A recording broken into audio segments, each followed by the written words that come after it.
Yes, sir. All right. This is the same description as what Juliet had, or? It is, and, you know, you kind of wrestle with, is this the time to really take a look at the job and maybe think of something that's a little more all-encompassing, or change it in some way. I haven't gotten a whole lot of feedback from the department. Fire chief's here, and a couple members from the department, they might be willing to share what their thoughts are. You know, as of right now, I think everything is moving along. It's not like there's a crisis that we need to fill the position immediately. My sense also is that if we post internally, we're probably gonna find some folks that are close to meeting the qualifications, but maybe don't have all of them. And I don't think I'm not sure that we should necessarily hold to that the person we hire has to come in the door with every experience. I think understanding the service is more valuable than necessarily bringing in someone from the outside. I've thought about different suggestions, maybe looking at how this could interface with the fire department. We're really talking about adding more hours to the job, and I'm not sure that our budget really allows for that. So, to me, we ought to at least post it, see who we've got. How many an hour a week? It's position? 30. 30?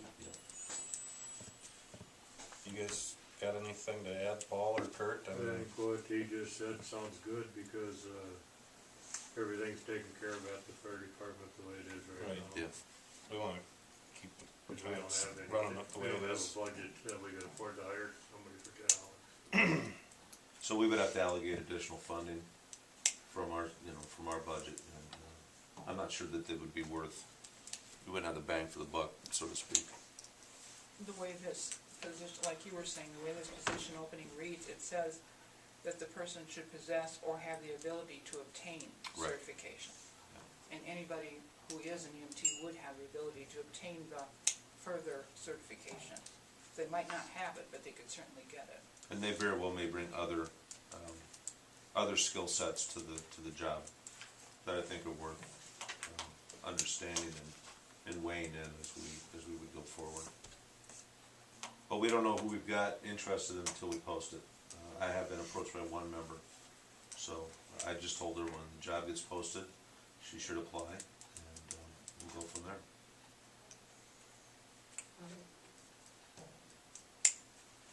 I move to approve the posting of the position.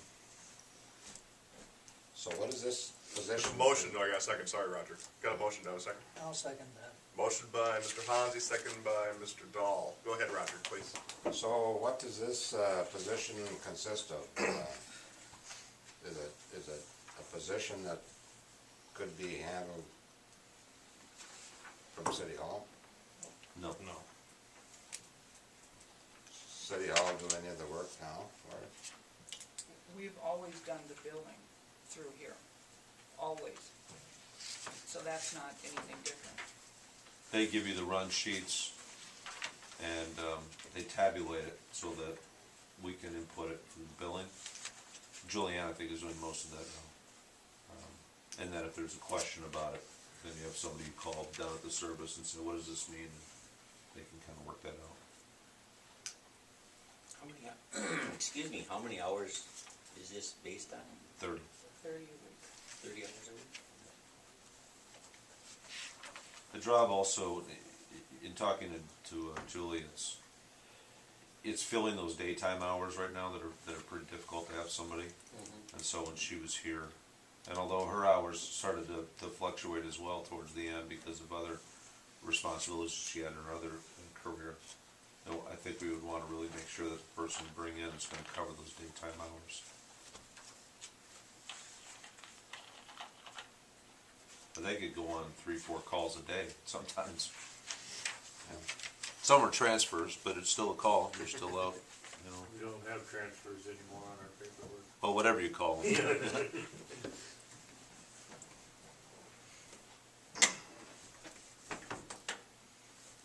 All right, any more questions? All in favor of the motion, say aye. Aye. All opposed? And the motion passes. Thank you. We'll get that position posted. Thank you, Chief. You're welcome. Thanks, Kurt. Thank Yeah, you, Kurt. everything.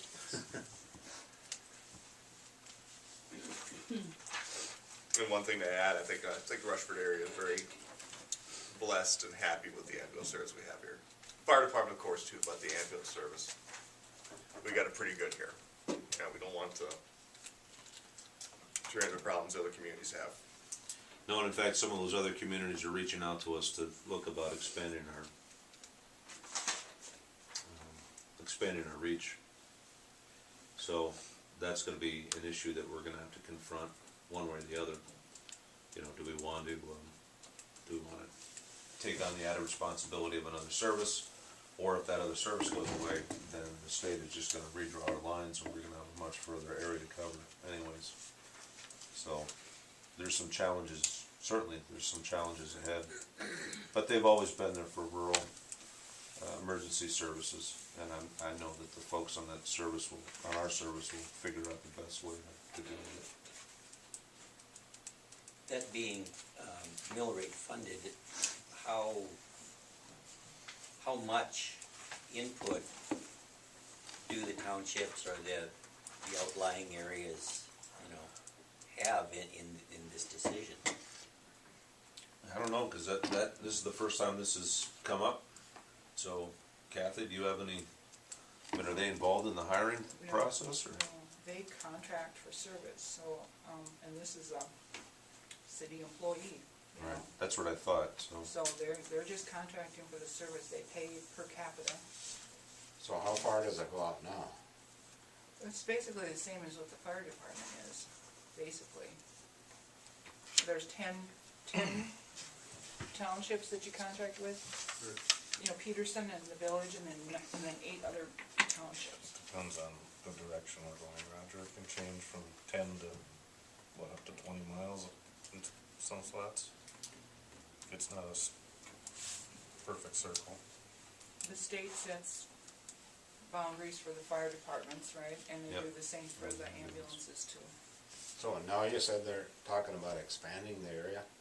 Is that what you're talking about? Well, if some of these other departments go out of service because they don't have enough EMTs, then the state is gonna come in and say, your line doesn't stop here, you're gonna go further out. And they just redraw the lines so that there's coverage. So I think it's in our best interest to try to figure out ways that we can help the smaller services survive and continue to provide, adequate service to their populations, or we're gonna have to pick up the slack. And we wanna keep the service that we've got, which is superior service right now. Right. Oh, I'm not questioning that. Yeah, so the further out we go, the more calls potentially we're gonna have, the more we're out of our service area to cover them. It's probably best to be proactive about this rather than And having it thrust upon us. I was just alerted of this yesterday, and so we'll get to work on it this week and find out how we can help. Okay. Alright. Anything else? Who expressed Lanesboro. that concern? Lanesboro? Houston? Waynesboro and Preston both are having issues.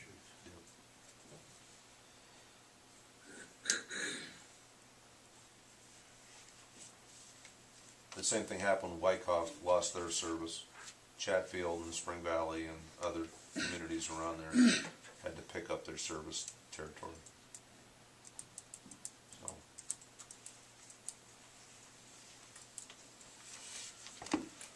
The requirements for being a volunteer haven't gone down, they're only going up. And it's just harder and harder to recruit people and keep them, especially, in this, but we're blessed, we got a strong group of people. And, we should continue to support them. Another thing is we have a good support from the businesses in town. But if you, say if one of your employees is an EMT and they have to go Right. way the hell far out in, that could be a 4-hour trip to go get a patient, take him to Rochester and come back again, that's asking a lot of an employer too.